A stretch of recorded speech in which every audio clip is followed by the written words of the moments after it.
Friends, equity and bond valuation chapter के अंदर page number 252 में एक बहुत इंपॉर्टेंट इलस्ट्रेशन है एंड वो है इलस्ट्रेशन नंबर 6। ये question examination point of view के लिए बहुत इंपॉर्टेंट है, इजी है, स्ट्रेट फॉरवर्ड क्वेश्चन है एंड ये क्वेश्चन अगर एग्जाम में आए तो वेटेज हो सकता है अप टू 7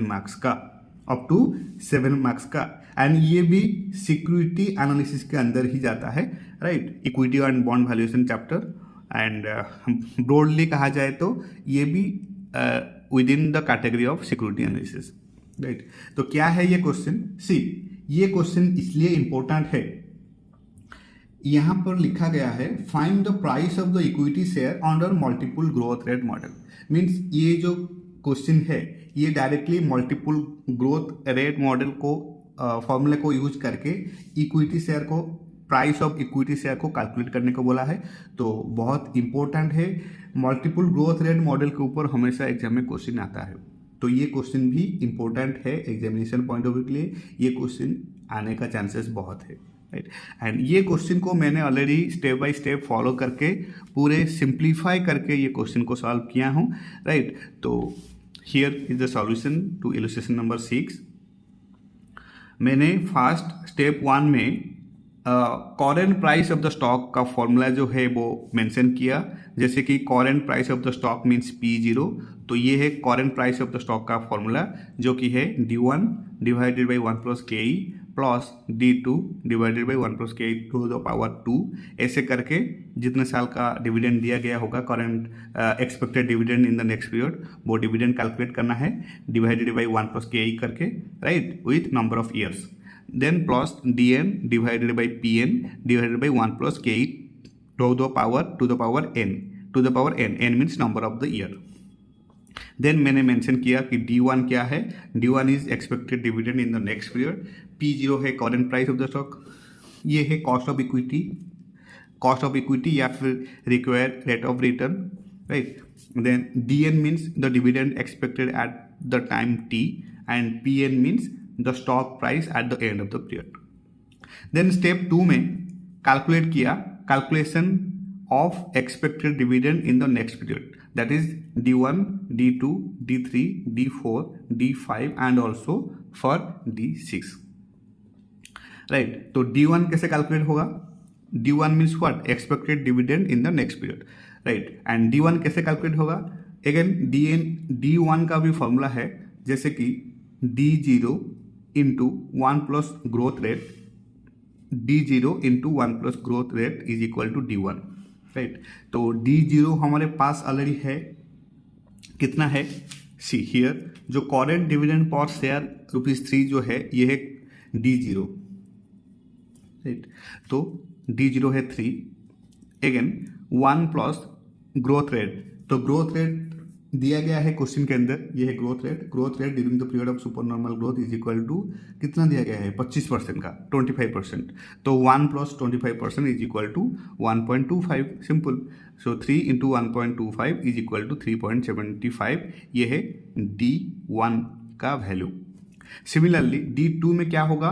अगेन D2 में D1 में जितना आया है D1 फिर से D1 into 1 plus growth rate calculate करना है। हमेशा डिविडेंड नेक्स्ट ईयर के अंदर ग्रोथ करते जा रहा, मतलब करते जाएगा, इसलिए जो D1 के अंदर जो वैल्यूज आया है वो वैल्यूज को अगेन मल्टीप्लाई करना है ग्रोथ रेट के साथ। तो D2 में क्या होगा? Again D1 into 1 plus growth rate is equal to 3.75 जो आया D1 का इंटू 1.25, यह आ गया 4.6875 जो कि है D2 का values.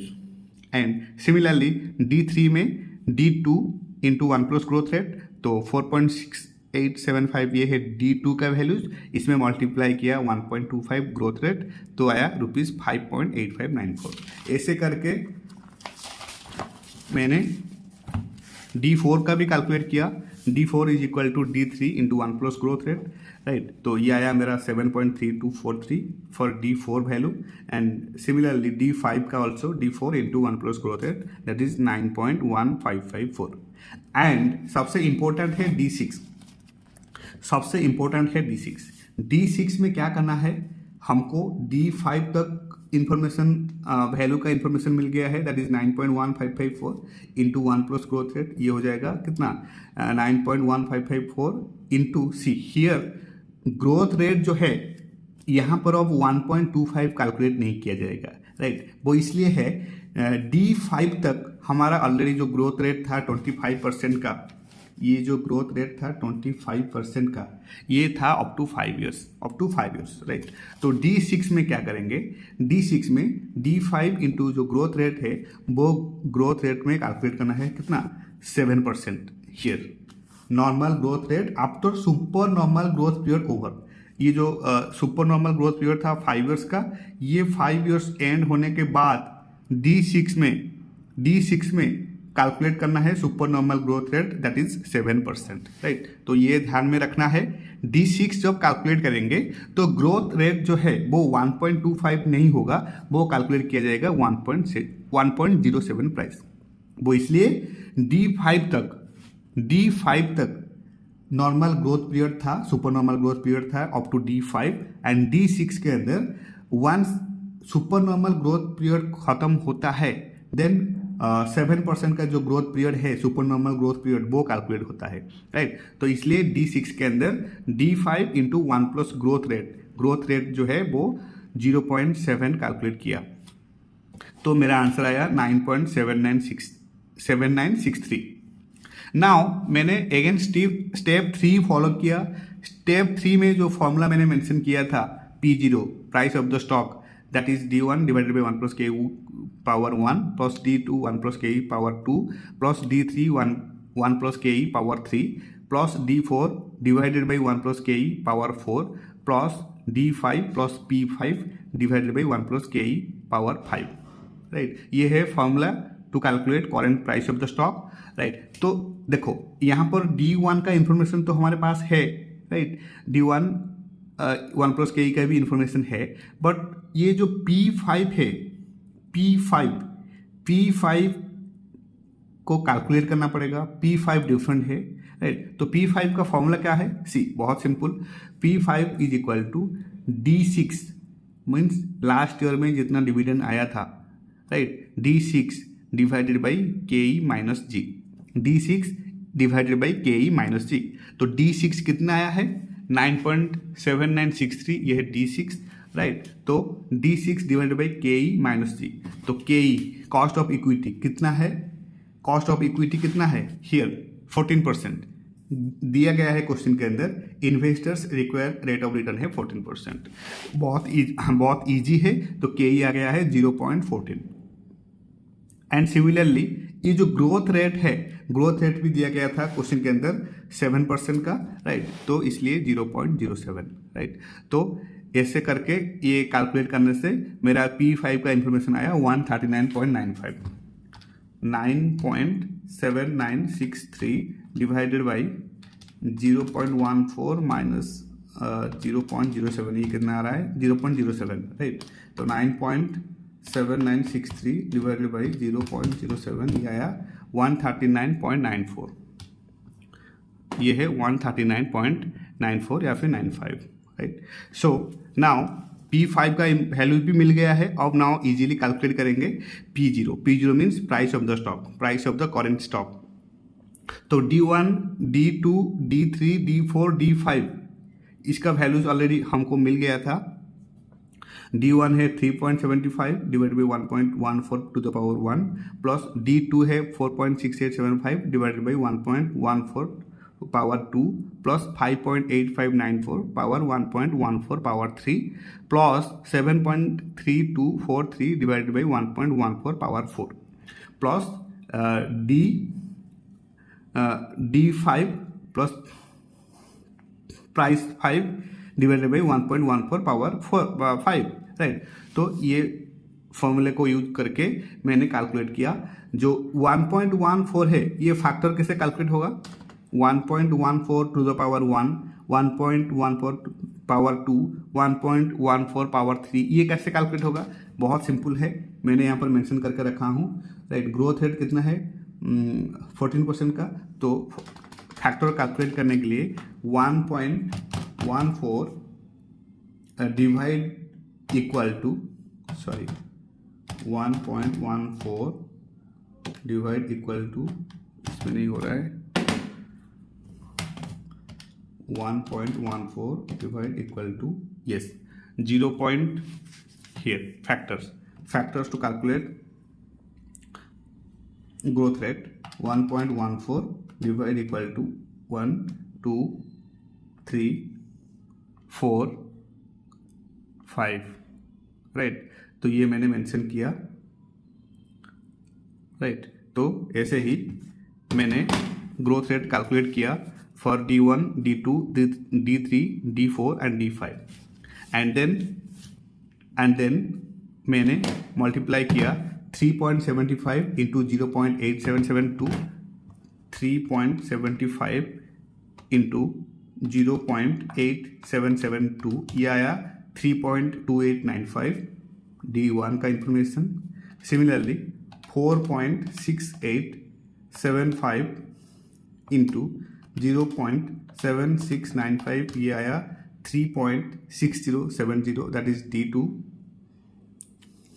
Plus again 5.8594 divided by 0.6750, ये आया कितना 5.8594 इंटू 0.6750, ये आया 3.9550, मीन्स D3 का information. And similarly for D4, 7.3243 divided by 0.5921, ये आया 12 डिवाइड कर देता हूँ, मल्टीप्लाई होना है ना. 7.3243 इंटू 0.5921, ये हो जाएगा 4.3367, ये वाला. एंड अगेन हाँ, देन जो D5 प्लस P5 है, D5 का इंफॉर्मेशन है 9.1554 एंड P5 हमारा कैलकुलेट करने से आया था 139.95. तो ये दोनों को ऐड करेंगे, 9.1554 प्लस 139.95, ये कितना हो रहा है 149.10. तो ये 149.10 को अगेन मल्टीप्लाई करना है विथ 0.5194, दैट इज 77.44, ये वाला 77.44, राइट. तो फाइनल आंसर जो है वो आएगा 92.6282. ये सबको ऐड करना है तो फाइनल आंसर आएगा 92.6282. 3.2895 plus 3.6070 plus 3.9550 plus 4.3367 plus 77.44 plus, तो ये आया 92.62, जो कि है आंसर. बुक्स का आंसर भी आया है 92.67 आया है, हमारा आया है 92.6282, राइट. तो बहुत इजी है, स्ट्रेट फॉरवर्ड है. सिर्फ हमको कुछ जो इम्पोर्टेंट फॉर्मूला है वो सब याद होना चाहिए, जैसे कि current price of the stock calculate करने का फॉर्मूला है D1 divided by 1 plus KE plus D2 divided by 1 plus KE power 2. ऐसे करके जितने साल का डिविडेंड नेक्स्ट ईयर का दिया गया कैलकुलेट करने को दिया गया होगा वो फॉर्मूला सब याद मतलब मेंशन करना है.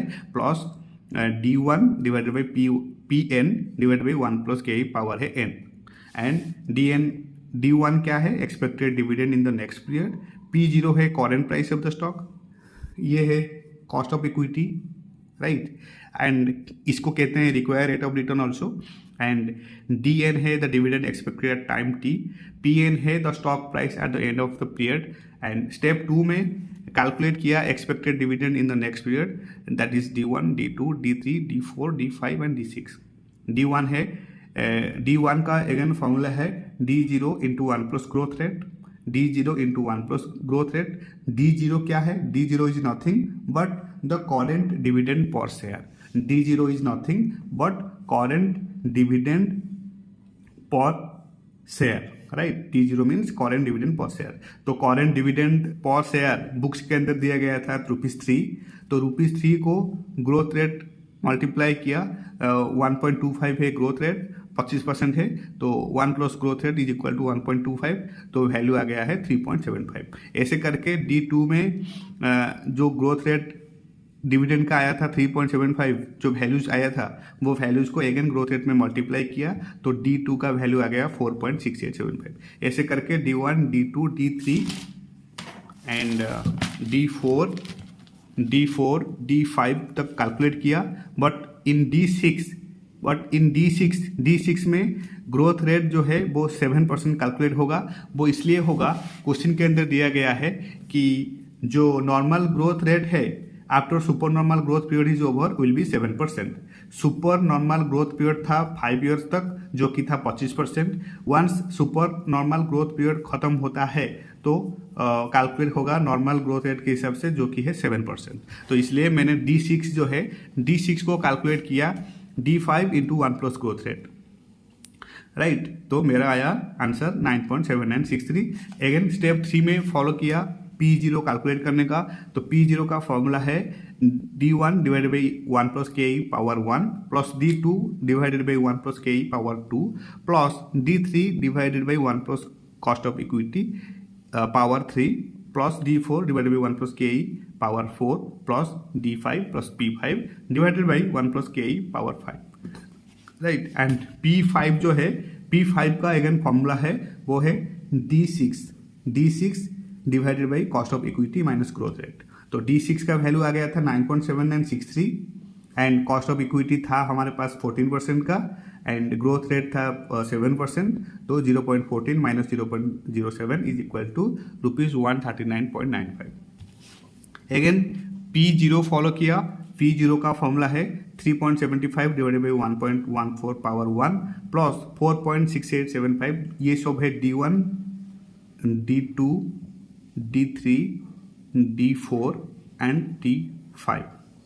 ओके, सो D1 का है 3.75, D2 का है 4.6875, D3 का है 5.8594 एंड D4 का है 7.3243 एंड D5 का है 9.1554, राइट। एंड इसमें जो D5 है वहाँ पर कैलकुलेट P5 को भी कैलकुलेट करना है, राइट। एंड पावर है 1.14 टू द पावर 5। तो ऐसे करके मैंने कैलकुलेट किया। कैलकुलेट करने के मेरा जो फाइनल आंसर आया वो है 92.6282, जो कि है आंसर, राइट। तो बहुत इजी है, स्ट्रेट फॉरवर्ड क्वेश्चन है, कुछ भी नहीं है इस क्वेश्चन के अंदर। बट हमको फॉर्मूला जो है मल्टीपल ग्रोथ रेट मॉडल का वो अच्छे से याद होना चाहिए and 2 to 3 times at least 2 to 3 times अच्छे से प्रैक्टिस करके जाना है, सो दैट ये क्वेश्चन जो है वो इजीली सॉल्व हो जाएगा eight the time of examination. Okay, so this is it all about from my side. Thank you so much for your time. Thank you so much for your support and happy studying.